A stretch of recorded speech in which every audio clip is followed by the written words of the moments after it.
Whatever am I gonna do? First thing he sang. Pretty girl who does what she's supposed to. What am I gonna do with you? Shout out Ben, man. That's so lovely. Thanks for bringing me here. This is lovely. Excellent.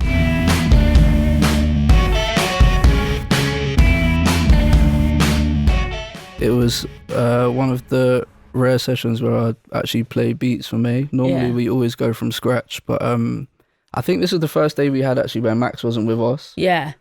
And it was me, you and Ben, and I was just like, do you know what, let me just play some beats. Yeah. And yeah, we rarely do that. Yeah.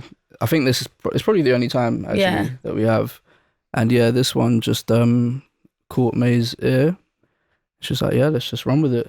But I had the instrumental from a little while before. I'd been sitting on it for quite a while actually. I just made it one afternoon at home, and May caught a vibe to it. Are we able to hear that beat then? Do you still have that? Yeah. I actually think it might have caught Ben. Remember? Yeah, for real actually. He was like, I think you should jump on this one. Yeah, that's the great thing as well about him being my main co-writer, but also my partner, is he's always thinking about ways that I can grow, I suppose. So he heard this and he was like, you could do this. Because it's not that it's different for me, but it just felt like I didn't immediately know how I was going to move on it. And he was the one that was like, this is the one. He does that a lot, actually. Yeah. I think with this kind of instrumental, you'd probably just expect the root of like quite the traditional like love R&B song. But the perspective you guys came on it was just like, different angle. This is so pretty. There's quite a lot in there already. I mean, there's a lot of structure. Yeah. You go from the piano, now you've got the kind of the bass line there. I always kind of work beats up like, I think of it, I guess when I'm building them, I do think of song structure a lot of the time if the instrumental, I feel, lends itself to having a song on top of it at all. And I like to, try and have something every 16 just to keep it moving, progressing. I like when the instrumental can take you on a journey on its own, because then when you put a song on top of it, then it's like a whole nother thing. Yeah. And when you're making that, are you doing that all on your laptop, or are you picking up any instruments? So this one is majority in the box, but I have a hi-hat at home, so I've recorded my own hi-hats on it. And I'm not a guitarist by any means, but I have recorded some little guitar stabs on it as well, which you can hear underneath there. But yeah, the rest of it is all completely just in the box. That bass in that little drop down is so. I didn't remember that it was in the original version. Yeah. The boom boom boom boom boom. Yeah. Boom. So that's just like a contact bass patch, and I just try to, play it on the keyboard as I think a bass player would, like to make it feel. Yeah. There's actually a lot in there. There is a lot in there. It's such a lot of detail. It's not just a beat. Yeah. Do you know what? It's funny you say that. My mom says to me all the time, she's like, don't call them just beats. They're not just beats. Like, you can hear the details in them. I'm like, all right. I'm with you, Mum. And so, you heard that, you and Ben Mahalia, and in responding to it, what are you going to do first? Are you going to start singing just scatting stuff? Yes. So I always scat. We both scat actually. So when we first started working together, I think Ben, I think we're both quite similar. I was always quite scared to scat in front of people because, again, it's just really intimate, and it's like scatting is the space where you make the most mistakes because you're trying to find melody. I actually kind of more so in the last year have been working a lot with tune and like changing tune, and I kind of, what did I get? I got Antares auto tune, and I started using it at home and seeing actually that, it's not just a tool that can be used to make somebody sound like they're in tune. Actually, when it comes to scatting, sometimes I might sing a wrong note, and because the tune corrects it, it takes me to a note that I wouldn't have heard. So I would always go in the booth, I would try some stuff, Ben would do the same. And then what we never sit and like choose melody. I've done that in sessions before, and I find it tedious, because it's like who knows where it's going to go. Like we might choose, I remember he sang whatever am I going to do with you. He sang that part. And we loved that part, but then everything else just came. And the way that we write is we have a laptop and we'll both be thinking, and somebody will go, I don't remember who it was, but somebody will go, and then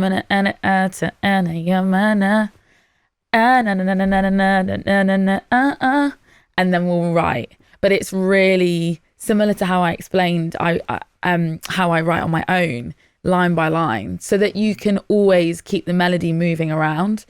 SZA is one of my favourite songwriters of my gen, I think, and I really, really look to her for the way that she can take you from A to Z, from one line to the next. And I'm quite inspired by the way that she can move. And so I think with this, I really wanted to not have any line doing the same as another. So, I mean, all those little things that you're saying, you're coming up with the tunes, and then, some of them are starting to form words, aren't they?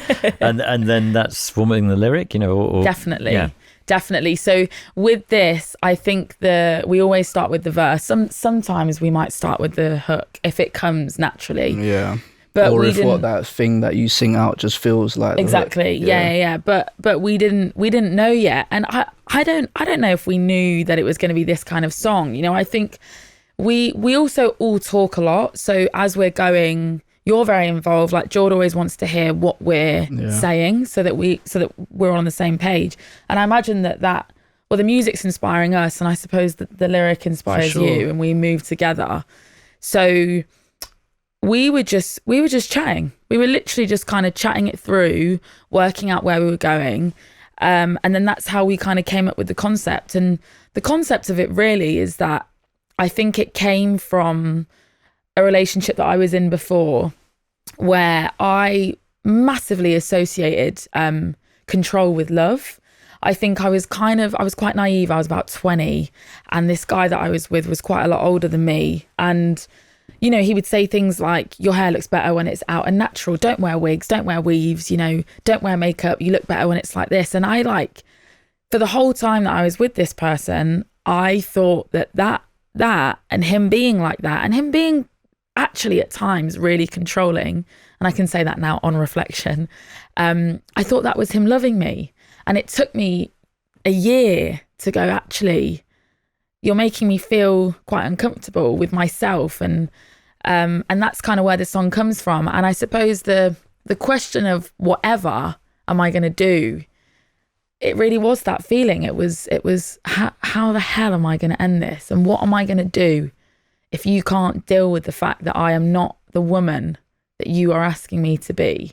That's kind of how it came out. And the whole thing of, whatever Simon says, I think we linked that in with it because just because of the game Simon says. And I've been talking about that a lot recently. I've been doing quite a few interviews and some chats with younger girls who are asking me what I mean by that. Because, that's a game that we grow up playing in school.